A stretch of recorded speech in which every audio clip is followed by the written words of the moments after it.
Hey everyone, it's Carissa Wiley at sprinkledwithglitter.com. Thanks for joining me today. Today's video was previously shared on the Pinkfresh Studio YouTube channel, but I wanted to share it here as well and give you some tips for better Betterpress. Today I'm going to share some tips for better Betterpress, and I'm going to create 3 card projects that are perfect for any occasion. You could simply change up the sentiments on each of these and use these for just about anything. Now I'm going to start these 3 card projects with some cotton cardstock. The Betterpress Porcelain cardstock is great, and these are cut to 5 inches by 3 3/4 inches. Now the reason I chose 5 inches is because I have 5 colors of cardstock that I want to use, and to make the math really easy, I started out with a 5-inch dimension. So I am trimming 3 strips of each of these 5 colors of cardstock. All of them are 1 inch wide, and that's so I can fill up the entire length of this cardstock or height of this cardstock, however you want to look at it, with these colored cardstock strips. Now these cardstock strips are really just to add color to my background. So if you don't want to use cardstock, you could absolutely ink blend the background or do some masking and do some ink blending to create the same striped effect. But really, I just want to have a lot of color, and I'm kind of inspired by a really summery, beachy vibe right now. So I felt like the cardstock strips really brought in kind of that beach towel vibe. Now, once I've cut 3 strips of each color of cardstock, I'm going to arrange them in the pattern that I'm going to want them on my card front. And I kind of went back and forth with which color needs to be where. Probably took a little too much time doing this, but I ended up with this kind of color order here. I didn't want the blue right in the center, so I placed it towards the bottom instead.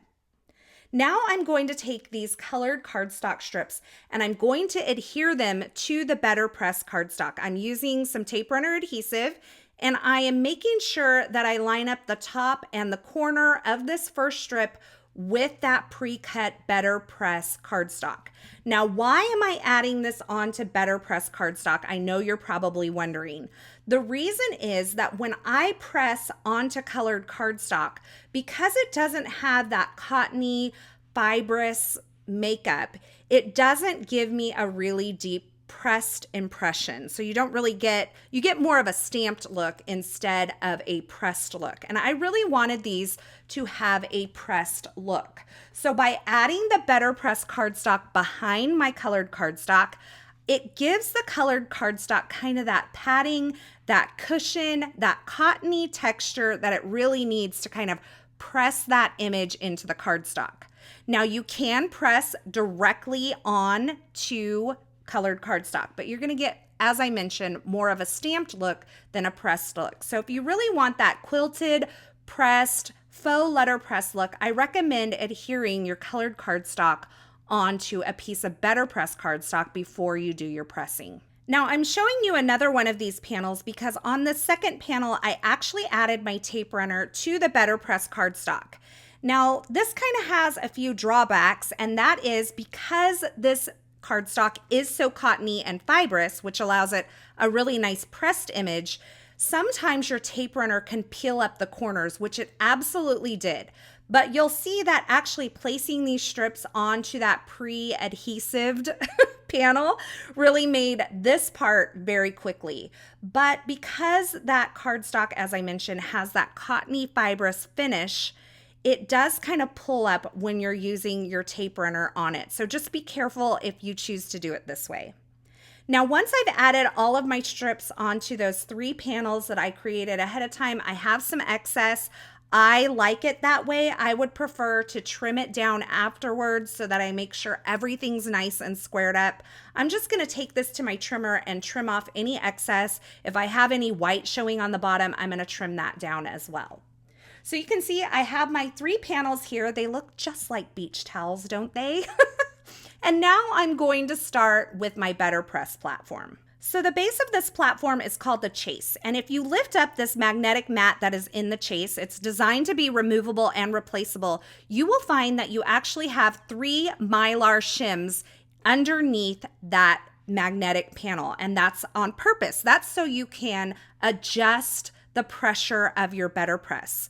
Now, because I layered cardstock on top of Betterpress cardstock, I went ahead and removed one of those. That means I have 2 of the 3 underneath this magnetic platform. Now, just like your MISTI stamping tool, this magnetic platform can kind of move around a little bit. And because I want to be able to press the same piece of cardstock multiple times in one place, I'm going to push this magnetic platform into the lower right-hand corner, and I'm going to hold it in place with a little bit of the yellow tape that comes with the Betterpress system. That keeps that magnetic platform from kind of moving around and allows me to press on the same piece of cardstock multiple times without anything moving. Now, when I placed my plate onto that magnetic mat, it was not straight, and so I used a strong magnet to pull it off of that surface and reposition it. I'm just lining it up with those A2 guidelines that are in the center of this magnetic mat. Then I'm going to take the Platen and I'm going to place it upside down on the magnetic feet of the chase in order to adhere my cardstock right in the center of the design. So I'm looking through the clear plate, or what is called the Platen, to make sure that I have this cardstock centered up. Because the patterns I'm using are so geometric and straight lined, I want to make sure that I'm getting my cardstock perfectly lined up with that design and that there's even placement around all of the borders. Then I took some more of that best ever craft tape and I rolled it up in little circles or rolls behind my cardstock and adhered my cardstock to the Platen. Now I'm going to do all of my Betterpress today with this Calico White ink from Pinkfresh Studio. It is a pigment ink. So you can see I'm inking up my plate and I'm placing the Platen with the pretty side facing the pattern of my press plate onto the magnetic feet of the chase. And I'm running that through my Platinum 6 die cut machine. Now I got a great impression, but I want that white pigment ink to be more intense. So without moving anything, I'm going back in and I am re-inking my dotted Petals press plate.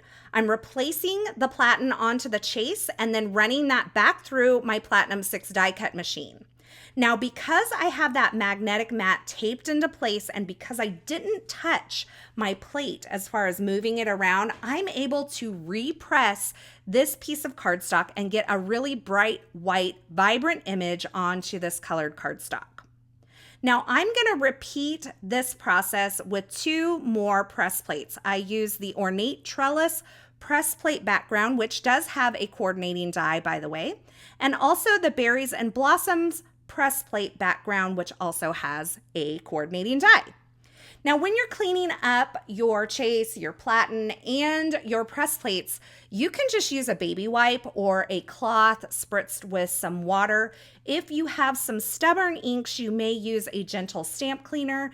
Some inks will stain your plates, but that doesn't affect its use over time. Just like a high quality stamp stains, sometimes with high quality inks, you may get some staining on your press plates, but just make sure they're clean before you move on.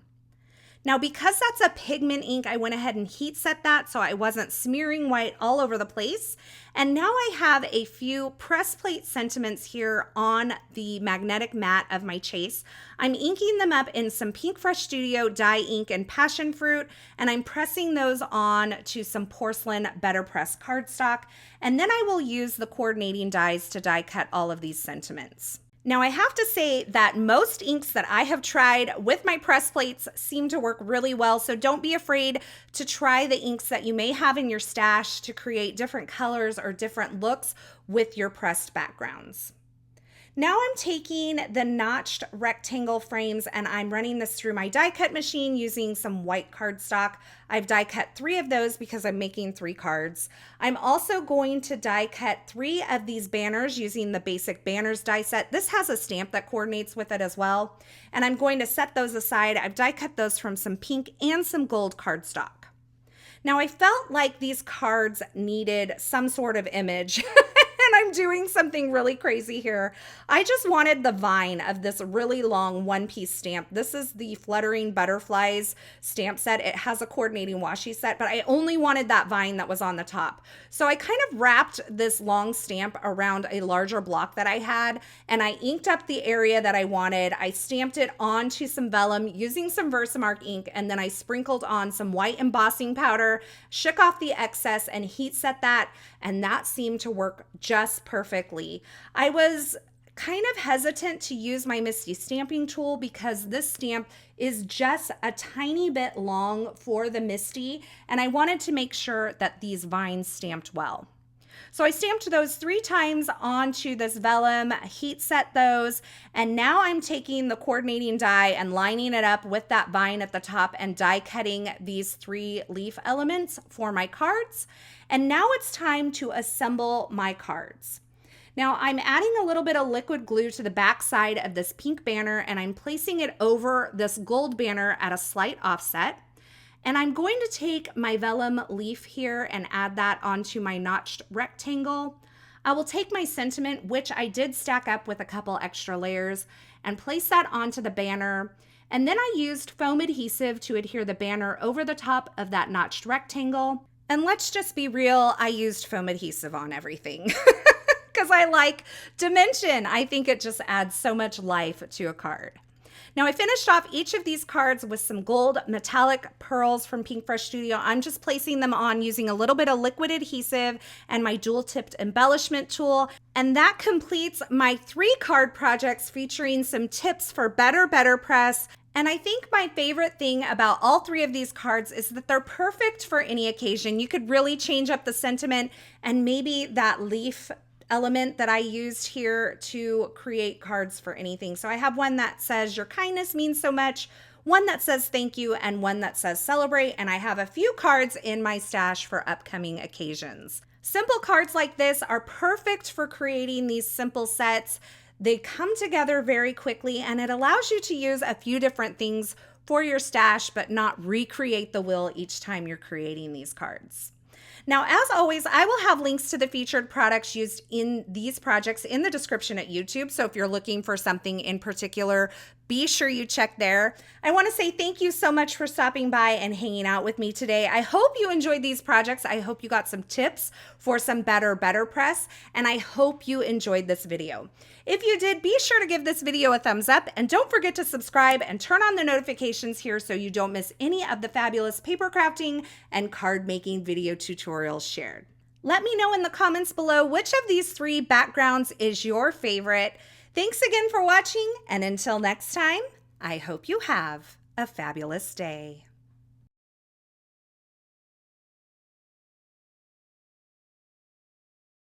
Hey, thanks for sticking around to the very end. You know, if you've made it this far, you are one of my favorites. To subscribe to my channel, go ahead and click the button on the left side of the screen. And here's a couple more video tutorials I thought you might enjoy.